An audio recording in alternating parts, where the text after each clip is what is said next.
दुख। आज आईआईटी का रिजल्ट आया। रौनक का यह दूसरा अटेम्प्ट था और वही हुआ जिसका डर था। वह क्वालिफाई नहीं कर सका। पिछले 3 सालों से उसने दिन रात एक कर दिए थे आईआईटी के लिए, परंतु होनी को कुछ और ही मंजूर था। वह पूरी तरह से टूट चुका था। उसे समझ में नहीं आ रहा था आखिर वह करे तो क्या करे।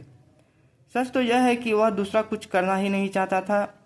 आईआईटी के सिवा उसने दूसरा कोई सपना देखा ही नहीं था। माता पिता के लाख समझाने के बावजूद उसने किसी और यूनिवर्सिटी में एडमिशन नहीं लिया। अगले 1 साल तक वह घर में ही रहा, ना किसी से कोई बात करता और ना ही कहीं आता जाता। 6 महीने तक बस वह सोता ही रहता। बाद में उसे नींद भी आने बंद हो गई। बस वह कुछ ना कुछ सोचता ही रहता। हर चीज़ में उसकी दिलचस्पी जाती रही। एक दिन उसका मित्र उसके घर आया। उसके मित्र की विज्ञान में कोई दिलचस्पी नहीं थी। वह बीए में था। मित्र ने रौनक को समझाया, इच्छा ही दुख का कारण है, और जैसा कि भगवान बुद्ध कहते हैं कि जीवन ही दुख है, इसी के साथ जीना सीखो। जिंदगी ऐसे जियो जैसे नदी में बिना पतवार की नौका। सोचना बंद करो, नहीं तो पागल हो जाओगे। अपनी इच्छा से जीना बंद करो और प्रकृति की इच्छा को ही अपनी इच्छा बना लो। संदीप की प्रेमिका का नाम अंजलि था। आज अंजलि की शादी है, लेकिन संदीप के साथ नहीं। अंजलि अपने से 12 साल बड़े किसी डॉक्टर के साथ शादी कर रही थी। संदीप ठगा सा महसूस कर रहा था। उसके मन मस्तिष्क में जो चल रहा था उसे शब्दों में बयां कर पाना मुश्किल ही नहीं, नामुमकिन था। उसे ऐसा लगता कि अंजलि दुनिया की सबसे खूबसूरत लड़की है और सिर्फ उसी के लिए बनी है। अंजलि से मिलकर उसे चंद्रमा की शीतलता का एहसास होता, परंतु आज उसे ऐसा लग रहा था मानो वह जेठ की भरी दोपहरिया में आग के सामने बैठा हुआ हो। उसे लग रहा था कि उसके सपनों का घर जल गया हो। उसके मन में ख्याल आ रहे थे कि वह पंखे से लटक जाए, लेकिन वह ना ही इतना कमज़ोर था और ना ही इतना बेवकूफ़। उसने किसी तरह से अपने आप को संभाला।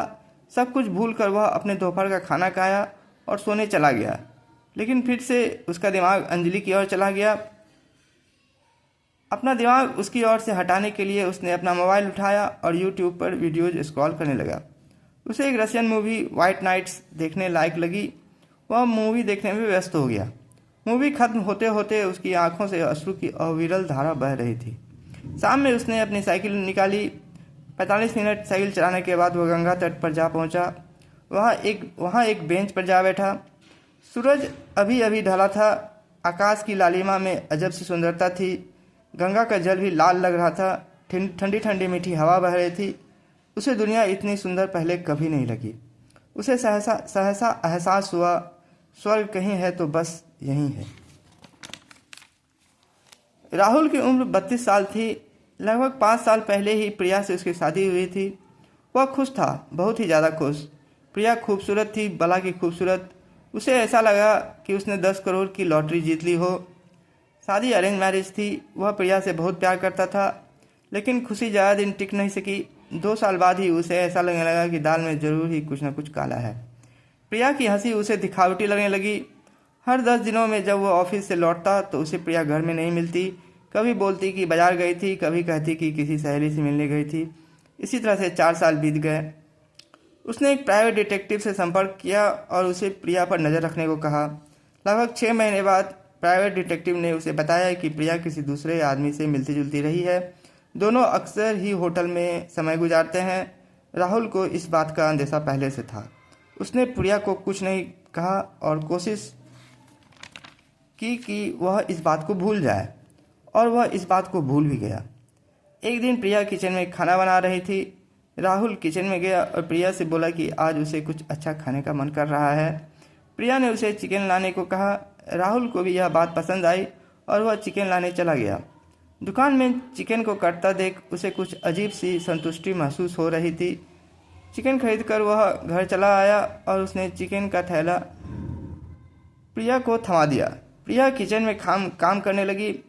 राहुल टीवी और मोबाइल में मशगूल हो गया, लेकिन उसे कुछ अच्छा नहीं लग रहा था। कुछ अजीब सी घुटन महसूस हो रही थी। वह घर में ही इधर उधर टहलने लगा। वह फिर से किचन में गया। प्रिया गाना सुनते सुनते खाना बना रही थी। राहुल ने किचन में पड़ी बड़ी सी चाकू उठाई और प्रिया के गर्दन को उसी तरह से काट डाला जिस तरह से उसने दुकान में मुर्गे को मुर्गे को करता देखा था। कुछ देर छटपटाने के बाद प्रिया का शरीर पूरी तरह से शांत हो गया और राहुल का बेचैन मन भी। झूठी दुनिया में चेहरे पर झूठी मुस्कान लाकर झूठी अदाकारी करते करते वह बहुत ही ज़्यादा थक चुका था। अब वह आराम करना चाहता था। पुलिस स्टेशन जाकर उसने अपने आप को पुलिस के हवाले कर दिया। आज आईपीएल के ग्रुप स्टेज का आखिरी मैच था। मैच खत्म होते होते शुभम लगभग रोने लगा था। मुंबई इंडियंस हार चुका था और टॉप 4 में नहीं पहुंच पाया था। रोहित शर्मा इंटरनेशनल क्रिकेट से पहले ही संन्यास ले चुका था और आईपीएल का भी यह उसका आखिरी मैच था। शुभम का मन कर रहा था कि वह टीवी को तोड़ दे। टीवी पर वह देखेगा भी तो क्या देखेगा। क्रिकेट के अलावा वह कुछ देखता ही नहीं और क्रिकेट भी देखता तो सिर्फ रोहित शर्मा के लिए। उसे अजीब सा खालीपन का एहसास हो रहा था। अपने अकेलेपन को उसने आज से ज़्यादा पहले कभी महसूस नहीं किया था। पोस्ट मैच सेरेमनी देखने के बाद टीवी बंद कर वह सोने चला गया।